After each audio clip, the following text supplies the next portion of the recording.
So this is on a creepypasta website. This one's called The Thing Who Knocks by Alcy.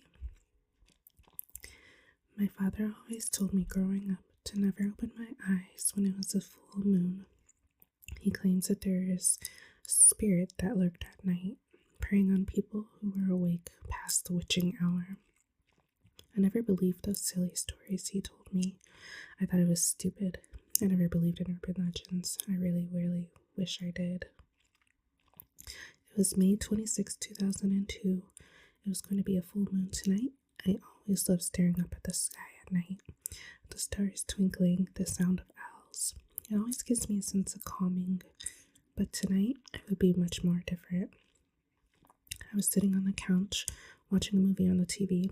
I had a bowl of popcorn on my lap and was heavily invested in the movie. My father came into the living room, standing in front of the TV. "It's getting late, Kira," he said, crossing his arms.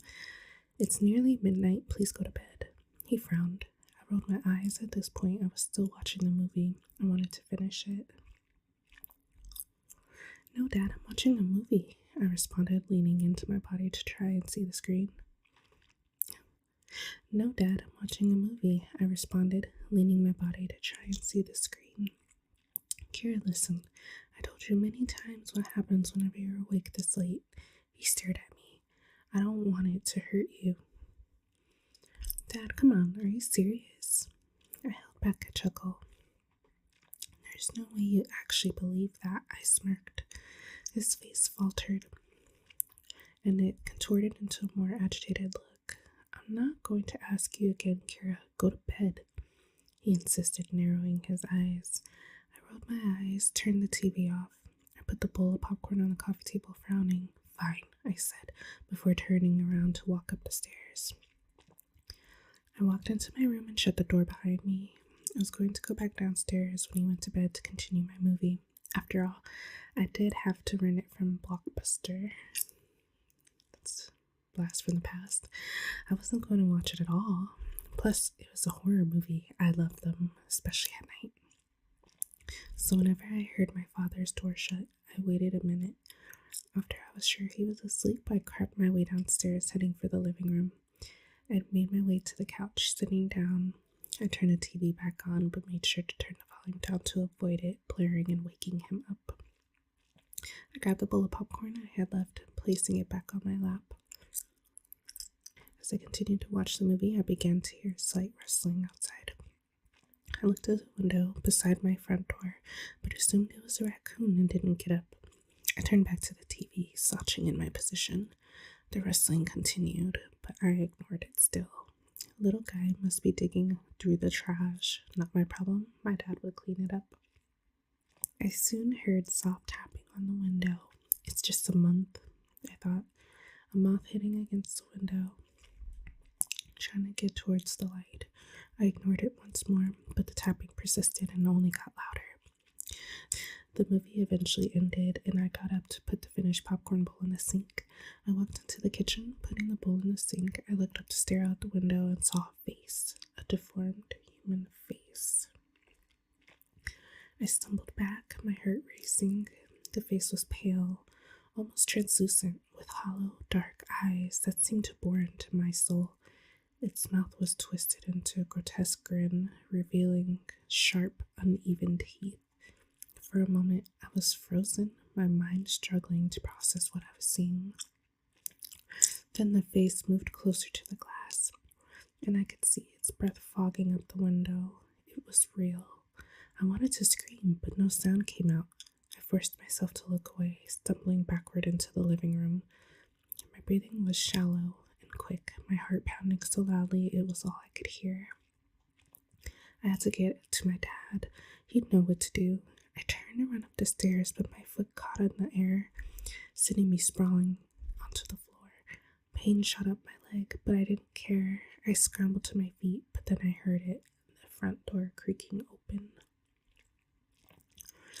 I whipped around, my eyes wide with terror. The door slowly inched open, the hinges groaning in protest. A cold draft blew in, chilling me to the bone. I took a step back, glancing towards the stairs, but it was too late. A figure slipped through the door, moving with an unnatural grace. It was the girl I saw in the window. She was inside the house, but what do I do? Kira, the figure groaned, floating towards me as I froze in place. It slowly inched towards me, holding out a pale hand. It beckoned me, wanting me to come closer. It felt like I was in a trance. The world around me seemed to blur as I was drawn toward the figure. Every instinct screamed at me to run, but my legs felt heavy, rooted to the spot. The spirit's eyes locked onto mine, and I could feel a strange pull, like it was reaching into my very soul. Kira, it groaned again, the voice chilling and ethereal, echoing in my mind. I took a step towards it, and its grin widened. I don't know why I started walking towards it, but my body felt so light. I was drawn to it, like a moth to a flame. I took another step, my mind screaming at me to stop, but my body moved on its own. The spirit's grin widened, revealing more of those sharp, uneven teeth. A sense of dread washed over me, but I was powerless to resist. I now stood in front of whatever it was, and its eyes bored into my very being. "Come with me," it whispered, its hand extended farther towards me. I raised my own, placing my hand on its cold, dead fingers. The chill spread through me, freezing my blood and numbing my senses. For a moment, the world seemed to fade away, and I was consumed by darkness. The spirit's hollow eyes glowed brighter, and its grin grew impossibly wide. "Yes, Kira," it groaned, and it began to lead me out of the house. But before we could leave, a bright light flooded the room, breaking my trance. I was yanked backward, away from the spirit's grasp. I fell onto the floor, frozen in place. The spirit shrieked, recoiling from the light. It vanished into thin air, just like that. It left me spooked. What just happened? "Kira," my father said, his voice shaking with grief. He knelt beside me, pulling me into a tight embrace. "Are you okay?" I nodded, still catching my breath. I'm fine. What was that?" He helped me to my feet, his expression a mixture of relieved and grave. "That was the spirit I warned you about. You should have listened." I shuddered, remembering its cold touch. "I didn't believe you. I'm so sorry, Dad." He hugged me tighter. "It's okay, Kira. The important thing is that you're safe now, but you have to listen to me from now on. These things, they're real and they're dangerous." I nodded, the weight of his words sinking in. "I will, Dad, I promise." He sighed, leading me towards the stairs. "Let's get some sleep. We'll talk more about this in the morning." As we climbed the stairs, I couldn't help but glance back at the window. I was half expecting to see that terrifying face again, but there was nothing. Just a peaceful night outside, the moon casting a gentle glow over everything. That night, I lay in bed, unable to sleep, the events of the night playing in my head. I shut my eyes, expelling a breath I didn't know I had put up. It was still shocking for me. The spirit was real. It was real. The father's warnings were no longer stories I refused to listen to. It was a matter of life or whatever happens to someone who was whisked away by that thing. But sometimes I still hear that spirit's whisper and the small taps on my bedroom window, a cold hand on my shoulder. Sometimes it wraps around my neck and I choke. "Kira." Let's find another one. This one is called "One Call" by Thomas G. Robinson. One call, years of service with the police, and there was one call that I'll never forget. The shift started like any other, 9 p.m. start, and I was in for the long run. It was a cold Monday night, so I expected a relatively quiet shift. After the evening briefing, I grabbed a set of keys, the car keys, and loaded up the boot with my gear. Our team was low on numbers, so I was single crewed for the evening. I was happy about that, though I always preferred to be on my own. I found I always had to put a mask up around others, but on my own, I could finally be myself. I don't know why, but being on my own always put me at ease. Maybe it was because I felt that my heart wasn't in this job anymore. When I started this job, I felt like a hero, like I could really make a difference.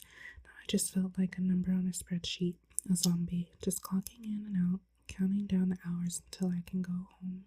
Time went by soul crushingly slowly as I aimlessly drove the dark, quiet streets. My eyes started feeling heavier and heavier, and as 3 a.m. rolled around, it was always a time where I thought I would have to fight just to stay awake.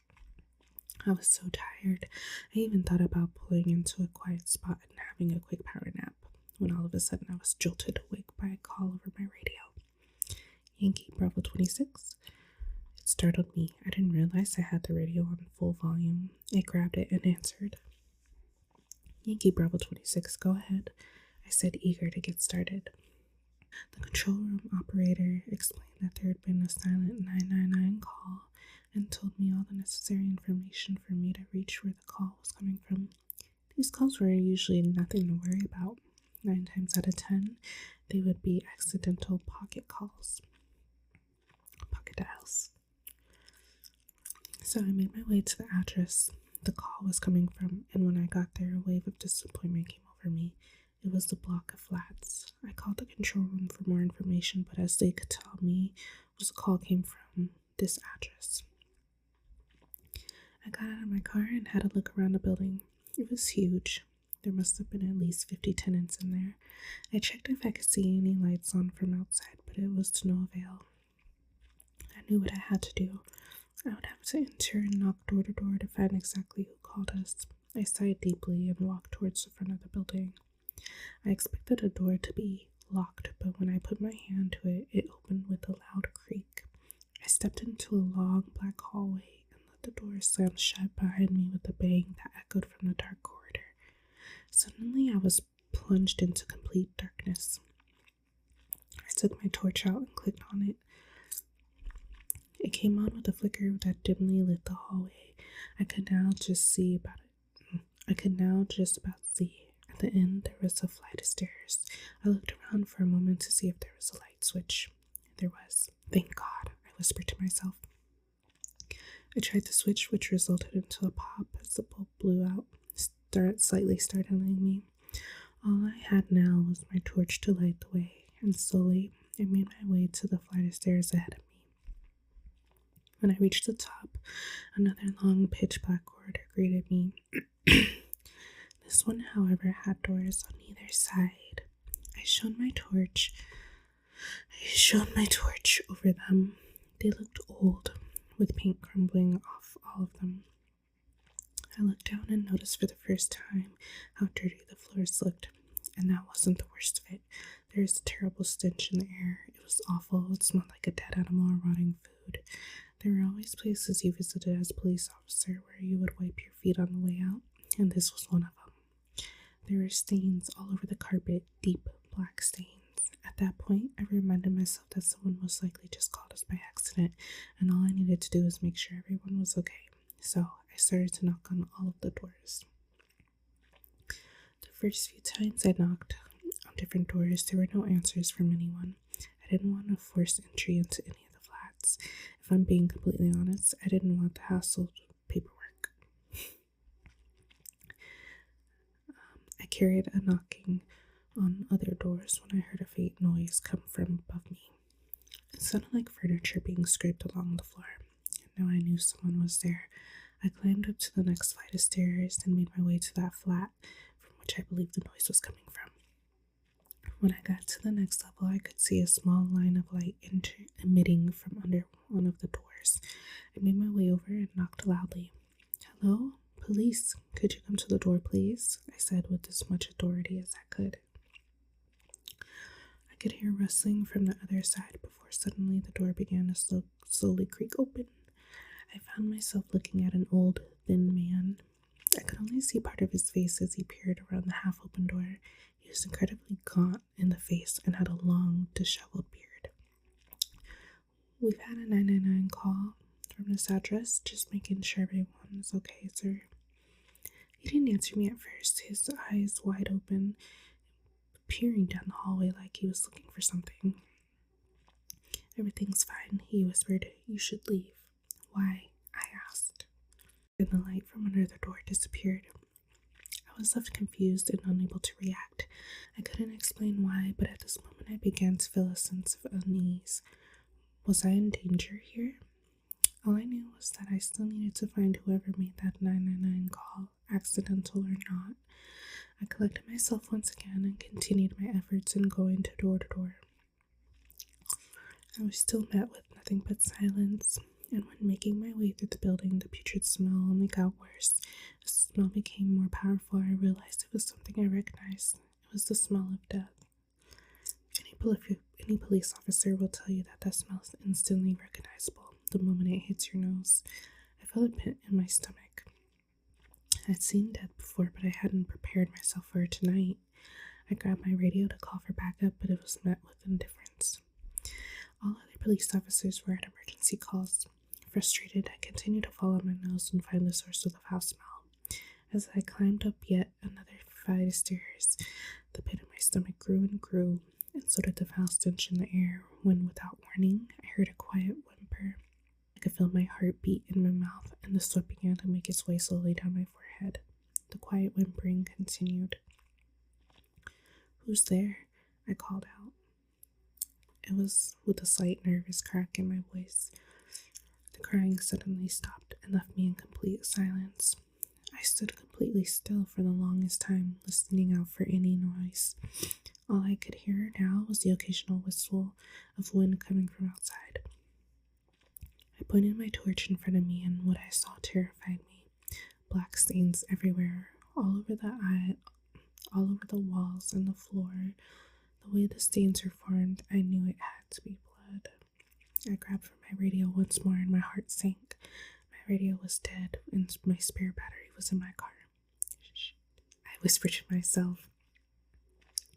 In my tiredness, I had got seriously complacent. I turned around to face the stairwell, and I was about to make a run for it back to my car when there was another sound. Heavy breathing coming from behind me. It was only just loud enough for me to hear it. I quickly turned around, shining my light down the hallway. The breathing stopped, however. I noticed that one of the doors was opened. It wasn't before. Someone must have opened it while my back was turned. Every fiber in my body was telling me that I should turn around and get back in my car, but a part of me had to know what was in there. I unclipped my baton from my belt and extended it. There are no guns in this country, so all I had to defend myself was my baton and standard issued pepper spray. I came to open the door, and the smell was unbearable. I knew it was coming from this room, and as I stepped inside the flat, I found a light switch to me and flicked it on. I'll never forget what I saw. There was blood everywhere. The walls, the floor, the ceiling, and more bodies than I had ever seen in my life. They were all naked and strung up like pigs in a slaughterhouse. They were emaciated and pale gray. Some looked as if they'd been there for months and looked like some only just been strung up. My breath quickened as I slowly backed out of the flat into the corridor. Suddenly I heard the sound of someone laughing. It was incredibly low pitch, almost sounded edited. I couldn't pinpoint where exactly it was coming from, but it was getting louder and louder, finally causing me to lose my nerve. I broke out into a sprint, making my way as fast as I could down the staircase. I could feel someone was right behind me as the laugh persisted.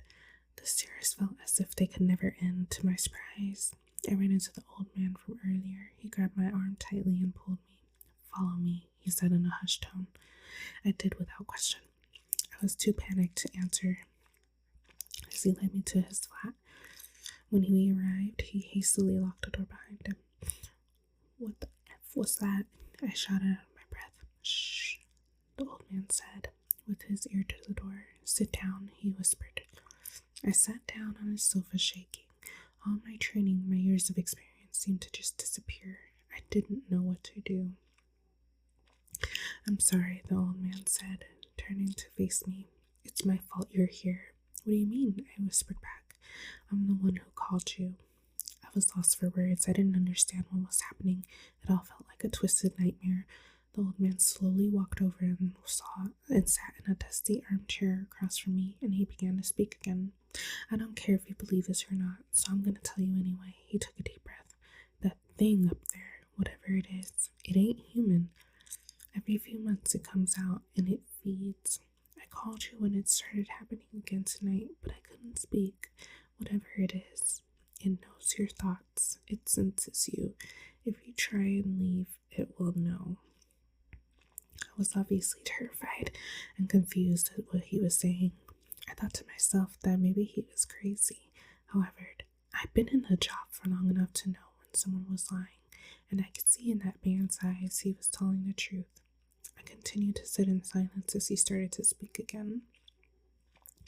It's always the same. Every few months, it takes some of us into that room, and they never leave. The next morning, some people come clean up after it, and just like that, the flats are back up for rent. I only moved here because the rent was cheap. He chuckled to himself. Now I know why, he sighed. It knows to pick the ones people won't miss as well. It's like it can read your mind. It gets in your head. I don't know why it's never picked me, but I do know that anyone who tries to leave or tries to find help ends up in that room. So, what the heck do we do? I said, still panicked. We stay. Suddenly, the old man was interrupted by 3 loud knocks on the door. We sat staring at it, not moving as the doorknob started to rattle. Don't move, the old man whispered. I couldn't move anyway. I was frozen. Whoever was on the other side of the door was getting more and more desperate to get in, until the banging and the rattling ceased all at once.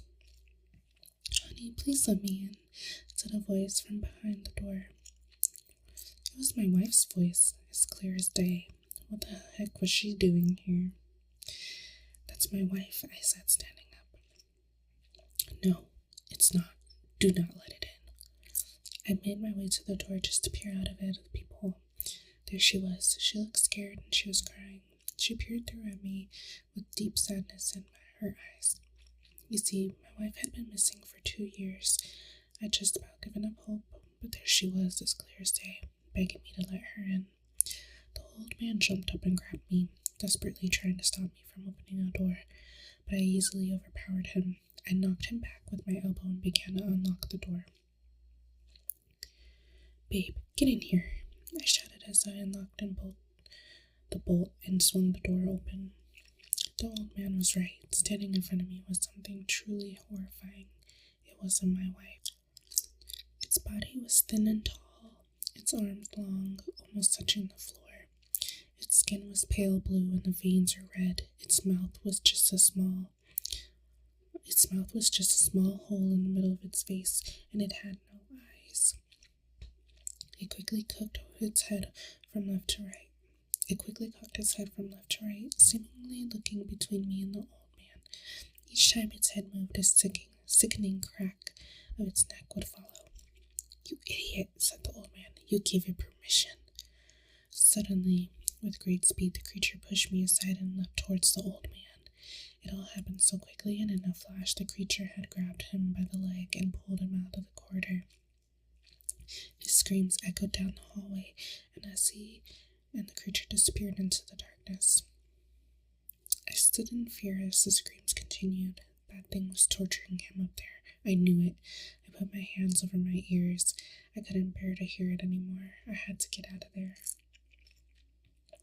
The old man's screams continued to echo through the building. For a while I was unable to move, unable to think. I was too afraid. However, I remembered my duty. I remembered why I joined the force all those years ago, before life and the job had ruined me. I was supposed to protect. That was my job. So I steadied myself once more and made my way upstairs through the oppressive dark. The familiar stench guided me to that room of horrors. I made it to the floor where the room was and shined my torch down the hallway. The desperate screams of the old man had stopped now. I knew I was too late, but I made my way forward anyway, and as I got closer, I heard a faint crack. It was that thing moving. I snuck closer. Now I could hear the sound of it breathing. I creeped even closer until I was almost at the entrance to the room when I noticed a hand slowly reaching around the doorframe. I stopped and waited, staring at it, its long claws tapping rhythmically against the wood. That's when the laughter started once more. It was louder this time, and I felt as if the sound was coming from deep in my mind. "He's gone, I'm afraid," a voice said. The voice felt like it was right next to my ear, causing me to flinch. It continued to talk to me. I was frozen, almost like it was controlling my movements. "We can help each other. We could be friends," the voice carried on. It slowly stepped out of the hallway, revealing itself to me once again. Slowly it turned its head towards the room. "You know it's your fault. He's dead." The voice in my head was so painful to listen to. I felt like pins being pushed into my skull. "Just like your wife," it said, laughing. "Maybe if you hadn't been so obsessed with work, taking the extra shifts, only ever thinking of yourself, you might have been there to stop it from happening." The pain was unbearable now, unlike anything I heard before, but despite the pain, I managed to remember something the old man had said. "It knows who won't be missed. This means it must have selected its victim so it won't be caught. Maybe, just maybe I could turn around, ignore it, and walk out. Could it be as simple as that?" I thought to myself. I took a step backward, and with a sharp crack, the creature swung its head towards me. I turned my back on the thing as it continued to torment my mind, but my will was set. I walked forward, hearing this grotesque body moving behind me the whole time. It was so close I could feel its warm breath on my neck. It kept talking to me, describing all the ways it would torture me, but I persisted. In all my fear, I knew one thing: the creature wasn't trying to stop me. I was right. As I got closer, something happened that I didn't expect. The thing started to become desperate, begging me to stay. "I can help you," it spoke. "You could live forever. I did it for the piece of crap that owns this place. I could do it for you. Fame, money, whatever you want, it could be yours." I found its desperation oddly comforting. I felt like I'd beaten it, and just like that, I found myself at the exit. As I opened the door, I heard it scurry back up the stairs behind me, but not before it left me with one more voice in my head. "I know you now. I'll find you anywhere you go." I stepped outside, slammed the door, and breathed a sigh of relief. I sat in my car for a while, trying to process if anything I had seen was real. I knew there was no one in the whole police force who would believe me. I contemplated on what I would say for a while before putting the spare battery from my car into the radio, and as soon as I did, a voice loudly called out, "Yankee Bravo 26, update please." I sat for the longest time as they repeated the same phrase over and over before finally bringing my radio up to my mouth. "Pocket dial," I said. That was an interesting one. Alright. I hope you enjoyed those 2 short stories by Creepypasta. Stay tuned for future videos. Thanks for watching. Bye.